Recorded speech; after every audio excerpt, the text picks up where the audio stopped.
All right, time to get some national insight on the Illini Inquirer Podcast on college football, and it's our guy Matt Fortuna from the Inside Zone. Matt, how you doing? We're in November, man. This is where where we get tested. Yeah, September's for pretenders and November's for contenders. I get that right. I'm good, man. It's been a wild season, and yet, you look up, it's the day before Thanksgiving. I'm like, man, it still goes by way too quick.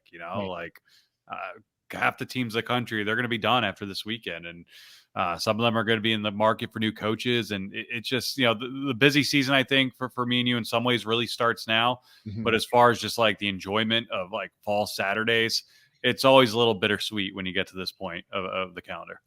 Well, Illinois hosting Northwestern on the final week of the season. That will continue. We'll see schedule-wise, but that rivalry will continue. But Northwestern goes into this week bowl eligible, and they go in with a new coach, David Braun. Why was he kept long-term, and what have you learned about him so far, Matt?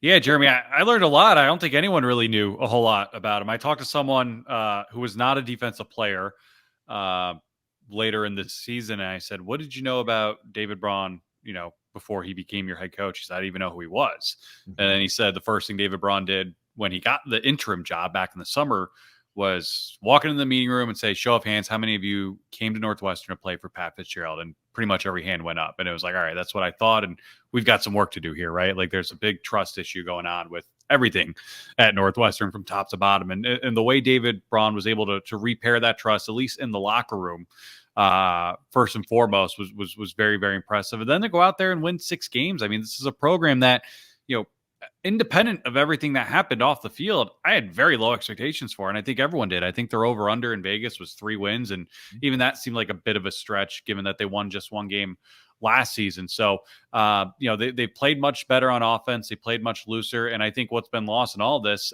look, the Big Ten West, let's call it what it is. It's been a glorified MAC this year.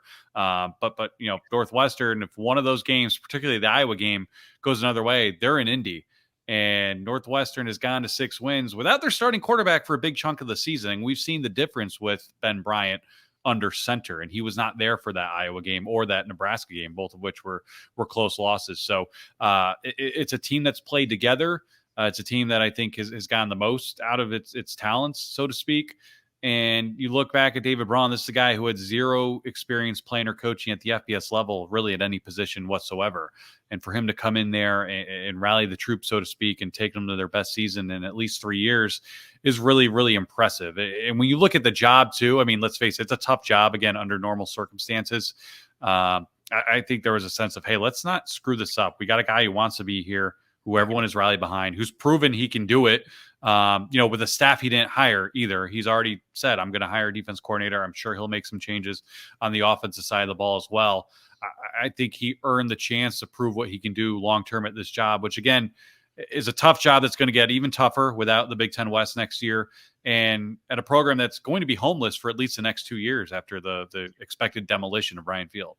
Yeah, he's earned probably Big Ten Coach of the Year. I think he'll get that no matter who wins the East. I think the guy who wins the East should probably be considered, but Jim Harbaugh probably will not. Harbaugh's not going to get it. If Jay wins it, he might, but yeah. Yeah. So we'll see on that, but he's earned this opportunity, as you said. But what are his challenges as a guy who this is his first year, as you said, in the FBS as a coach? Yeah, he's got to hire a staff first and foremost. I don't know how many of those guys will be back. He said he's going to hire a DC. I imagine he's going to make a change at OC. I think Mike Bajakian's kind of been the target, if you will, by the fan base for all that's gone wrong with this program. And for better or for worse, he was not fired after last year when they cleaned house. And you saw the offense at times really struggle this season. I'll be curious what he's allowed to do, so to speak. And I say that because there are some guys on that staff who were there when the hazing allegations were alleged to have happened. And so, what's he allowed to do? Matt McPherson is a guy whose name was brought up in a number of different lawsuits. Is he allowed to keep Matt McPherson on staff moving forward? I don't know. So I'll be curious, who's guiding him, how he handles the big chair now that it's fully his to own, so to speak, for the next 4 or 5 years, and how he recruits to a program that is going to be playing in a bunch of different places over the next 2 years. There will be a new, bigger and better Ryan Field, but it's college athletics. These things, we could say it'll be open in 2026 between construction costs, Evanston politics, and everything else going on in the world. who really knows when that stadium will actually open. And we saw it with the men's basketball team after they made the tournament. They renovated their stadium. They played, I believe it was at Allstate Arena out by the airport. And I'm not saying that's why they were terrible that year, but you saw the wear and tear that took on that program, having to bus far to home games every single day. And so for better or for worse, Northwestern is familiar with this kind of process before, and hopefully they have some protocols and safeguards in place to alleviate the kind of challenges of not really having a home base. For Illinois fans that haven't caught him, man, I know you probably caught a game or two. Like, what do you think about this team? Why have they had success? Like, what challenges do they provide Illinois? They're playing much better defensively, and they're competent on offense in a way that they have not been in years past. And really, it didn't look that promising early in the season. We saw them get shut out for 59 minutes in the opener at Rutgers, which, look, Rutgers has turned out to be a much better football team than I think a lot of us thought they would be going into the year. But they were tied with UTEP at halftime. UTEP's one of the worst teams in the country. And they were down by a lot against Minnesota before they had a pretty crazy fourth quarter comeback and ended up winning in overtime. I think Ben Bryant, when he's in there, has brought a level of professionalism to that offense and to that position. I mean, you look at the quarterback play at Northwestern, outside of that 1-year rental of Peyton Ramsey during the pandemic year of 2020, they have been awful at that position ever since Clayton Thorson graduated in 2018. So I think that has helped things out a lot as well. And defensively, they're older. They're not making the mistakes that they made last year under the previous regime, and they're playing together, and they're winning the turnover battle more often than not. And I think they've gone out of their own way. And again, you look at pretty much every Big Ten West game, really the last month or two, I don't care who's in it, they're all pretty close, right? I mean, you saw that, you've seen that the last, 3 weeks, right? With Minnesota, with Iowa, and with Indiana as well. And you're seeing it with every game Nebraska's in is coming down to the wire. Every game Wisconsin is in, with the exception of the Northwestern one, seems to come down to the wire. It's a league where the margin for error is very, very small, and Northwestern's done a really good job of winning those margins. You've heard us talk about HomeField apparel since the start of the season. There are a lot of collegiate apparel brands out there, but we wanted to partner with HomeField because their designs are the best out there. Some of Illini Inquirer's favorites are the basketball ringer tee, the rose tee, and the 1980s long sleeve with the script Illini. It's great. Be sure to check out HomeFieldApparel.com, filter by Illinois, and see what we're talking about. And our listeners get an exclusive deal using code Illini23. Using that code Illini23 gets you 15% off your first order. We all know you're wearing Illini gear, so if you're in need of a refresh, we really think that you should check out HomeField Apparel, which has the best designs, and these shirts, guys, are really comfortable. Their designs are super unique, and a lot of thought goes into each concept. There's really nothing else on the market like what HomeField is doing. You can find them at HomeFieldApparel.com and use code Illini23 for 15% off your first order at HomeFieldApparel.com. Matt, I know you've been from afar, but I always like the view from afar of Illinois football following up an 8-5 season with a season where they got to win the last game to get into a bowl game. What have you thought of Illinois? Yeah, I can't believe early in the year, I just could not believe how bad they were on offense. Like, to see a Brett Bielema team, like the Nebraska games, the first thing that comes to mind when I think of the low points of this year, to see a Brett Bielema team just struggle to gain even a yard when they needed it on the ground was just something I did not think I would ever see. Now, defensively, they've been pretty damn good, as you would expect with the talent on that side of the ball. But given how down the West is this year, I thought they'd be a game or two at least better than they are so far. And it looks like they may have found something with Paddock at quarterback. Altmaier, unfortunately, it just seemed like a turnover machine. I mean, the only game I saw in person was that Penn State one. They turned it over 5 times, and it could have been a lot worse. Penn State dropped a couple picks that game as well. And that was disappointing to see. So it was uncharacteristic in that regard, but I do think you look defensively, they lost a lot from last year. They lost a lot of the coaching staff from that side of the ball from last year. And I thought they played pretty darn well for the most part through 11 games there. So I think that's encouraging. I'm not worried at all long-term. I mean, Brett Bielema knows what he's doing, especially when it comes to the offensive line. I think they'll be just fine moving forward, but I'd be lying if I say I wasn't disappointed by, how inept they looked in certain games this year. Just trying to fall forward and gain a yard or two when they needed it. How important do you think making a bowl game is for Illinois to win this game and what it means for Brett Bielema moving forward? I think it's very big, regardless of what the game is, who the opponent is, to get those 15 extra practices with a group of guys that will come back next year. I think that really matters. I think that really matters at a program like Illinois and like a lot of those teams in the West, which again is not going to have the Big Ten West to hide in and beat up on next year. I mean, the schedules are going to become extremely difficult moving forward for everyone in the Big Ten when they're playing an 18-team conference next year. So I think to I wouldn't say showing progress because you're not going to have the same record you did last year, but to not take that step back, right? To go from being on the brink of going to Indy to missing a bowl outright. I think that's good for the long-term overall health of the program moving forward. You said Brett Bielema, you're not worried about him long-term. What gives you that faith? Why should Illinois fans have faith that Brett Bielema will keep this program, the word I would say is consistently competitive? Right. I think, that's, I think the perfect phrase to describe it. I mean, the guy's been there and done that, right? Even, he got fired from Arkansas, but I don't think he was bad there. I mean, he had some high moments been pretty there. bad since then. Yeah, right. I mean, they've really struggled since he left. The guy knows what it takes to win in the Big Ten. He knows what it takes to win in the Big Ten West.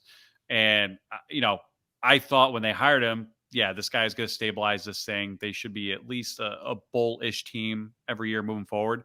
And you look at last year, and that was just year two, and they for a long stretch of the season looked far and away like the best team in the West. And seeing how quickly he turned that thing around and seeing the buy-in from everyone in the locker room, I think gives me a lot of confidence in the guy moving forward. All right, Matt, we're getting into crunch time for the college football playoff race. And if you're the committee, you're the CFP committee, what would make your job easy and what would make your job really, really difficult in these last couple of weeks? It's crazy, right, Jeremy? I mean, last year, I go back to last year, and you really, I mean, look, TCU made the national title game, good for them, but like the conference championship weekend ends, and you're like, all right, I guess we got to put TCU in, even though they lost. Oh, Ohio State, I know you just got killed by Michigan, but come back in, you're in. Like, it felt like you almost had to not beg teams, but like, you had to really look to find 4 teams that belonged. Whereas this year, I mean, we've got 5 undefeated Power 5 teams entering the final weekend of the regular season, and you've got a number of one-loss teams whose resumes are off the charts. I mean, as far as what will make it easy, you need Georgia to beat Alabama just to knock out Alabama and eliminate any discussion of 2 SEC teams and have an Alabama versus Texas and so forth. I think Washington winning out would be great. I think Oregon's probably in if they beat an undefeated Washington, but I think it's, there's no argument whatsoever if it's undefeated Washington and undefeated Pac-12 champion. I think if Florida State lost, whether this week against Florida or the week later against Louisville, both of which is possible without Jordan Travis, that will eliminate that discussion, right? Because I think you can't keep out an undefeated Power 5 champion, even without their quarterback. And yet there are going to be other teams that think they are in a better position than Florida State is without Jordan Travis. And if you eliminate Florida State altogether, that makes that discussion a little bit easier as well. So I think you got Georgia then in that case. You've got the Pac-12 champion, assuming it's 1 or 0 loss, and it's Oregon or Washington. You've got the Michigan Ohio State winner, assuming they beat Iowa. That's 3. And then you've got, if Texas wins out, they're going to be in, I think. Right. I mean, 12-1, Big 12 champ, double-digit road win over Alabama, and you're not having a resume comparison with Alabama or Florida State. I think that's would make things easiest for the committee. And these things tend to have a way of working themselves out. That said, Florida State can easily win these next 2 games by a razor-thin margin and be right there in the mix. Alabama, I don't think they'll beat Georgia, but I didn't think they beat them 2 years ago either, and they did. And 2 SEC teams got in the playoff that year. That's going to make it very interesting. And then Oregon's a really interesting one to me because I think when you talk about the eye test, you look at that team and you think they could beat anyone. They look like the best team in the country certain weeks. And yet you look at that resume, this is going to be assuming they beat Oregon State, that's going to be their first win of a team that's currently ranked. Mm-hmm. The Utah has fallen off a little bit. Texas Tech wasn't the team we thought they would be. And at some point, the games on the field have to matter. I mean, the look-ahead line, I think, is Oregon as a touchdown favorite over Washington, which seems a little much for me just because we saw that game unfold. And even though Oregon seemed to lose it more than Washington won it, you got to give Washington credit for winning so many different ways against a great schedule week in and week out. So that one will be very interesting if it comes down between Oregon and another team outside the Pac-12 because, again, I think Oregon on the eye test alone deserves to be there. I don't know if they have the resume, though. Right. I agree with you. Is there any way Ohio State or Michigan, the loser, backs into this?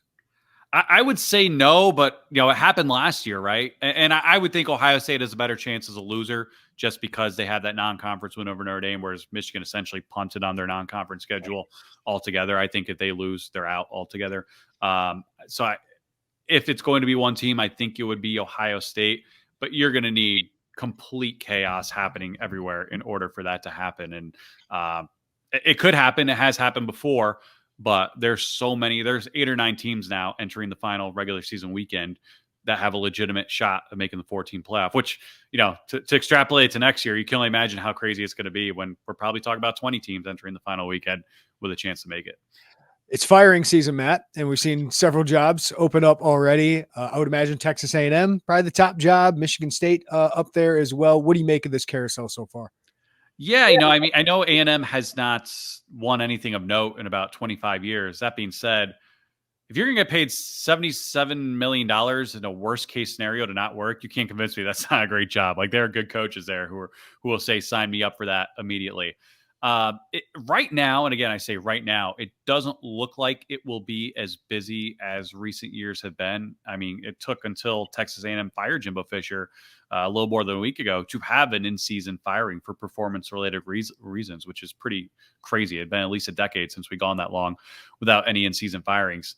That being said, if they go big game hunting and they get a coach from, I'm not saying they're going to get these guys, but if they were to get a Mike Norvell or a Dan Lanning or a Kalen DeBoer, that's going to have a domino effect on the industry.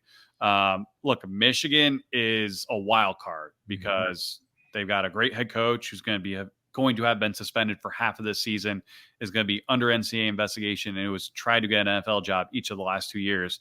If he succeeds this time, all of a sudden you've got another big job in Michigan. That's going to be a market mover. So you're always wary of one major domino to fall and just kind of screw it up for everything else. Like,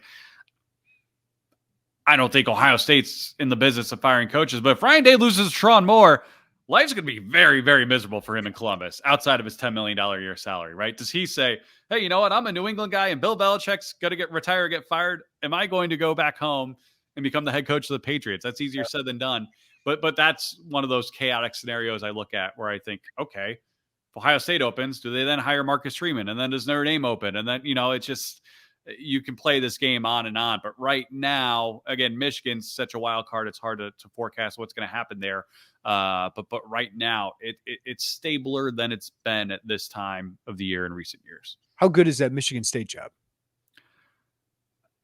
Kind of like Texas A&M, I think you look at it and you say, you paid the last guy $95 million and he wasn't particularly good and he got fired immediately. Now, I don't think they'll be paying that much. I think it's a good job, but, and I don't say this to take away from all they accomplished under Mark D'Antonio, but their best years came when Penn State and Michigan were down, right? I mean, and you've seen those, like, Penn State's in that problem right now, right? Oh, Franklin, blah, blah. I'm like, guys, it's not a better job than Michigan, Ohio State. And if you go 10-2 every year with those being your only 2 losses, I know that's not satisfactory, but you're not going to find someone who's going to do better. And I feel that way about Michigan State when those 3 programs are operating at the level they're at right now. And when you're bringing in 4 pretty good programs in some cases next year. But it's a Big Ten job. It will pay well.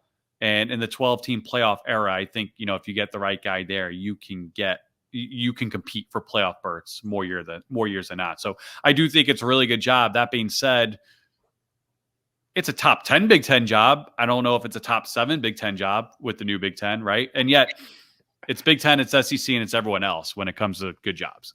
Yeah, top 10 now has a lot more meaning. It's not just bottom 5 or bottom 6 anymore with 18 teams. Matt, before I let you go, transfer portal opens up December 4th. Is this going to be crazy? Like, what do you make of this? What do you hear from people about what they think the transfer portal is going to be like as we are full couple years in this NIL era? I think it'll be crazy, and I think there may be a cause and effect of why we haven't seen so many in-season firings, because when you've seen that the last couple of years in the portal era, it becomes open season on that roster immediately, and I think you're seeing a little bit of a stabilizing effect, if you will, by not moving until the end of the season. But I'm sure it'll be crazy. There will be coaches who get fired. There will be tampering. Dave Clawson made some headlines earlier this week talking about Notre Dame buying or renting Sam Hartman, and that's gone under the skin of some Notre Dame people, to which I say, yeah, we're going to be in the market for a quarterback again at Notre Dame. And this guy made millions and he lost 3 games. Imagine what you'll make here if you bring us to the playoff or win a championship. So I still think, there's this like dirty connotation with money and NIL and stuff. And it's like, all this stuff's legal now. Like you should embrace it. Right. And we know A&M will embrace it. They embraced it under Jimbo Fisher. So I think the portal will be every bit as crazy as it's always been. I think tampering will be out of control because there's no way to really wrap your arms around that part of it. And until there's some change to the recruiting calendar, I don't see how that toothpaste gets put back in that bottle, so to speak. Matt Fortuna, the Inside Zone. Check him out. I'm a satisfied customer. Matt, where can they find you? InsideZoneMF.com. I'm on Twitter, Matt_Fortuna, and on Instagram at InsideZoneMF. Jeremy, appreciate the support. Always enjoy hopping on with you and reading your stuff. And I'm sure it'll be a busy offseason for you. Probably a little bit busier than last year, even though you guys lost your defense coordinator. Yeah, as always. Matt, appreciate the time, man. Thanks, Jeremy.